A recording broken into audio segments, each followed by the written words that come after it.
Salut à tous. Alors, qu'est-ce que la crise de la quarantaine? Alors, pourquoi avant tout je voulais faire ce podcast?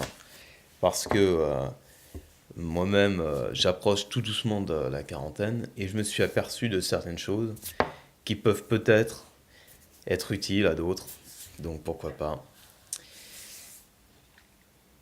La crise de la quarantaine, à chaque fois que j'en ai entendu parler, qu'est-ce que j'ai entendu dire sur ça? Simplement que c'est une transition, que c'est, par exemple pour un homme, le moment où il s'aperçoit qu'il vieillit, et donc il aurait envie, puisqu'il sent qu'il vieillit, à ce moment-là, il aurait envie de repartir un petit peu dans sa jeunesse, comme revivre un peu une adolescence, pour se sentir jeune à nouveau, et donc qu'il qu'il faudrait attendre que ça passe, simplement que ça passe, et puis qu'il reviendrait, qu'il pourrait revenir à sa vie d'avant, tranquillement, sans problème. Voilà, juste en attendant que ça passe, quoi. Alors, moi, ce que j'ai à dire là-dessus, c'est qu'à mon avis, la crise de la quarantaine, c'est quelque chose de beaucoup plus profond que ça. Voilà.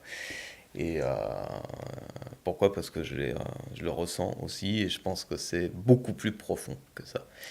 Pour moi, qu'est-ce que c'est? C'est la crise de la quarantaine, pour moi, c'est un cri du cœur, un appel de notre cœur qui nous dit: hé mon gars, réveille-toi maintenant,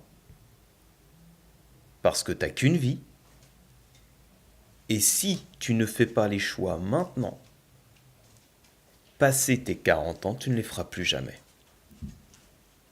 Et tu vas prendre l'autoroute jusqu'à tes 60 berges, comme tu as vécu jusqu'à maintenant. C'est-à-dire pour beaucoup d'entre nous, une vie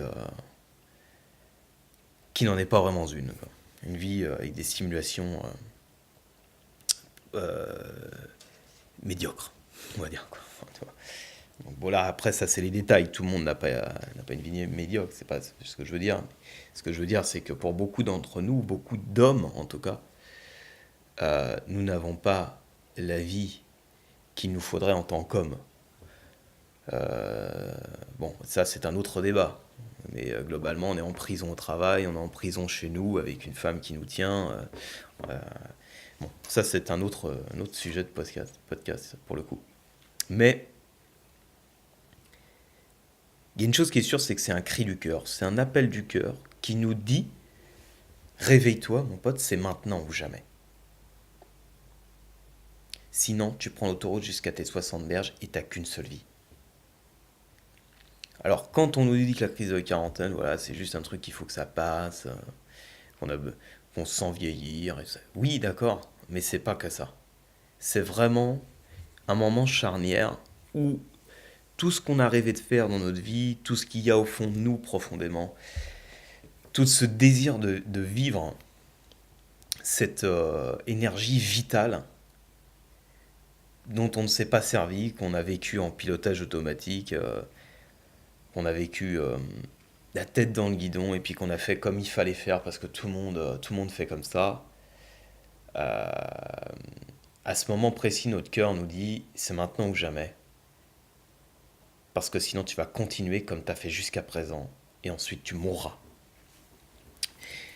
Donc c'est un hurlement de notre cœur pour nous dire: vas-y, vis maintenant. Si tu dois laisser tout tomber, laisse tout tomber, mais vis maintenant. Après c'est fini, je te rappellerai plus jamais. D'accord? C'est maintenant que je t'envoie ce message. La crise de la quarantaine, c'est ça les amis, et je pense que c'est intéressant pour ceux qui sont concernés en tout cas, ou ceux qui le seront, d'avoir ça à l'esprit. Hein. N'écoutez pas ceux qui vous diront que c'est rien du tout et qu'il faut que ça passe. Faut pas que ça passe. Faut écouter ce qui se passe à ce moment-là et s'en servir.